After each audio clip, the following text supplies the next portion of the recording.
সুপ্রিয় শিক্ষার্থী বন্ধুরা, তোমরা সবাই কেমন আছো? আশা করি সবাই অনেক অনেক ভালো আছো।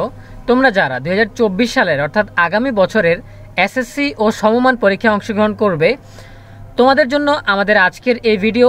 তোমরা অনেকেই আমার কাছে জানতে চাচ্ছ যে এসএসসি 2024 বা সমমান পরীক্ষার সংক্ষিপ্ত সিলেবাস কবে দিবে। এ বিষয়ে অনেকেই আপডেট জানতে চাচ্ছ। তো আমি পেছন থেকে ঘটনাটা একেবারে সংক্ষিপ্তভাবে একটু বলতে চাই।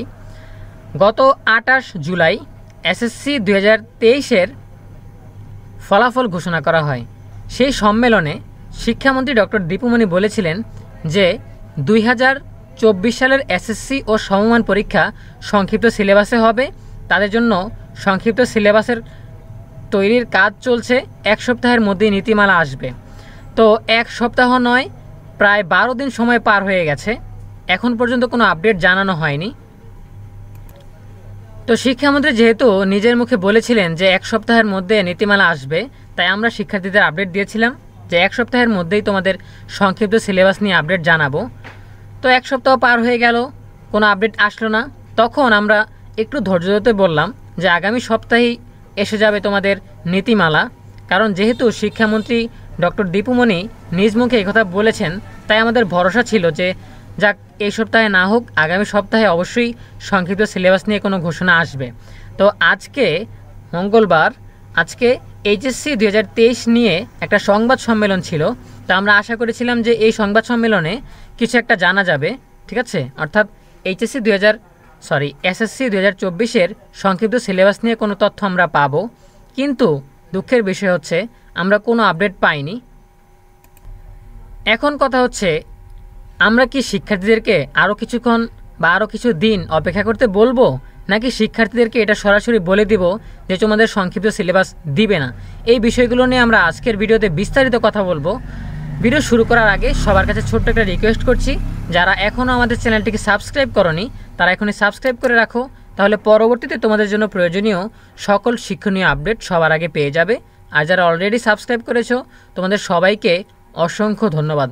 তো আমরা যেই বিষয়ে কথা বলছিলাম সেই টপিকে চলে যাচ্ছে আবারও। আচ্ছা, তো আমরা যেটা বলতেছিলাম সেটা হচ্ছে আজকের সম্মেলনে যে কথাবার্তাগুলো হয়েছে, আমি একেবারে পুরো সম্মেলনটা দেখেছি, নিজে একদম মনোযোগ দিয়ে শুনেছি, কিন্তু এসএসসি 2024-এর সংক্ষিপ্ত সিলেবাস নিয়ে কোনো কথাই ওঠেনি, ঠিক আছে? এটা আমি একেবারেই নিশ্চিত যে এ বিষয়ে আজকে কোনো কথাবার্তাই বলা হয়নি। এখন আরেকটা ইন্টারেস্টিং ফ্যাক্টর নিয়ে তোমাদের সাথে আলোচনা করি। দেখো, আজকে যখন সংবাদ সম্মেলন হচ্ছিল তখন শিক্ষামন্ত্রী একটা ঘোষণা দিয়েছিলেন যে শিক্ষার্থীরা, অর্থাৎ এবছরের এইচএসসি পরীক্ষা যারা দিবে তারা দাবি করছে যে আমাদের পরীক্ষা 50 নম্বরে নেওয়া হোক অথবা আমাদের পরীক্ষা পিছিয়ে দেওয়া হোক। এটা নিয়ে তারা দাবি জানাচ্ছে এবং বর্তমানে আন্দোলনও চলছে। তো শিক্ষার্থীদের দাবি এবং আন্দোলনের পরিপ্রেক্ষিতে শিক্ষামন্ত্রী আজকে ঘোষণা দিয়েছেন যে আচ্ছা, তোমাদের আইসিটি পরীক্ষাটা 50 নম্বরে নেওয়া হবে। এই যে শিক্ষামন্ত্রী মুখে ঘোষণা দিয়েছে, সাথে সাথে দেখো মাধ্যমিক ও উচ্চ মাধ্যমিক শিক্ষা বোর্ডের ওয়েবসাইট, এটা অফিসিয়াল ওয়েবসাইটে আজকের মধ্যেই 1 ঘন্টার মধ্যেই দেখো বিজ্ঞপ্তি চলে এসেছে। আমরা যদি এইচএসসি কর্নারে গিয়ে দেখি বিষয়টা, এইচএসসি পরীক্ষা 2023-এর তথ্য ও যোগাযোগ প্রযুক্তি বিষয়ের পরিবর্তিত মানবন্টন, অর্থাৎ এটা যে 100 নম্বর থেকে 50 নম্বরে করা হয়েছে সেটার মানবন্টন সাথে সাথে চলে এসেছে। তো আমি যেটা বোঝাতে চাচ্ছি সেটা হচ্ছে শিক্ষামন্ত্রীর একটা কথার মূল্য রয়েছে। সে ঘোষণা দেওয়ার 1 ঘন্টার মধ্যেই কিন্তু একদম বোর্ডের অফিসিয়াল ওয়েবসাইটে বিজ্ঞপ্তি চলে এসেছে, ঠিক আছে? এই জন্য আমরা ধারণা করেছিলাম যে যেহেতু শিক্ষামন্ত্রী বলেছে, হয়তো বা কিছুদিন অপেক্ষা করলে সংক্ষিপ্ত সিলেবাসের কোনো নীতিমালা বা বিজ্ঞপ্তি আমরা পাবো। কিন্তু আজকের সম্মেলন শেষ হয়ে গেল, এমনকি 12 দিন সময় পার হয়ে গেল, এর মধ্যে কোনো নীতিমালা আসেনি, ঠিক আছে?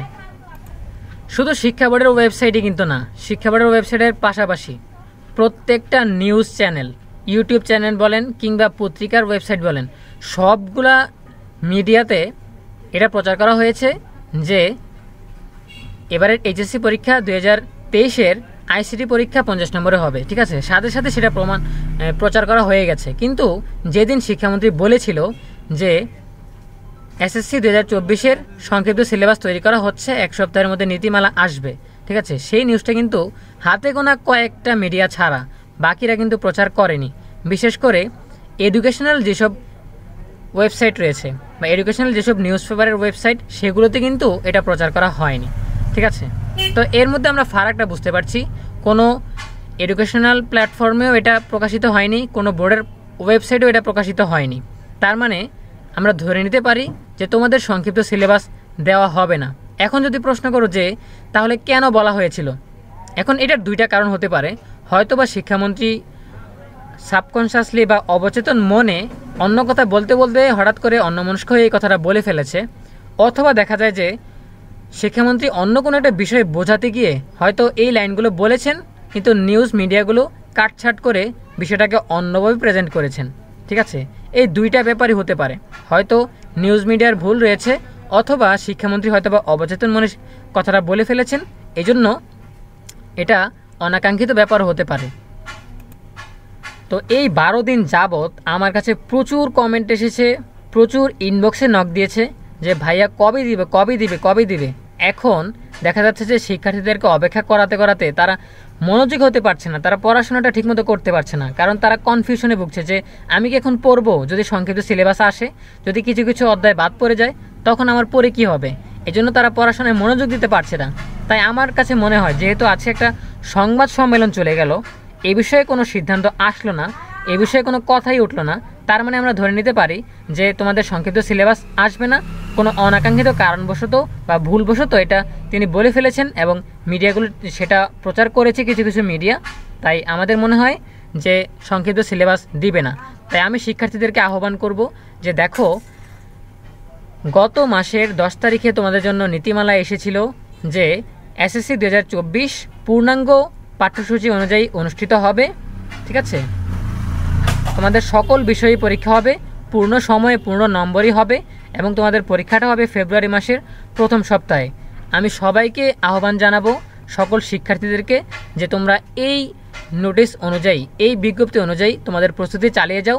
তোমাদের সংক্ষিপ্ত সিলেবাস আসবে না, আমি তোমাদেরকে আর আশায় দিয়ে রাখতে চাই না, ঠিক আছে। তোমাদেরকে আমি সরাসরি বলে দিচ্ছি যে তোমরা এই নোটিশ অনুযায়ী, এই বিজ্ঞপ্তি অনুযায়ী তোমরা পড়াশোনা শুরু করে দাও। তোমাদের সম্পূর্ণ সিলেবাসে বা পূর্ণাঙ্গ পাঠ্যসূচিতেই পরীক্ষা হবে, সেই অনুযায়ী তোমরা প্রস্তুতি নিতে থাকো এখন থেকেই। সকলের জন্য রইল অনেক অনেক শুভকামনা।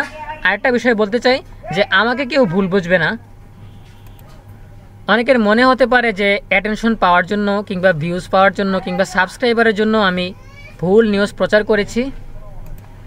তোমরা বিশ্বাস করো, আমার এরকম কোনো ইন্টেনশন ছিল না, এরকম কোনো উদ্দেশ্য আমার ছিল না।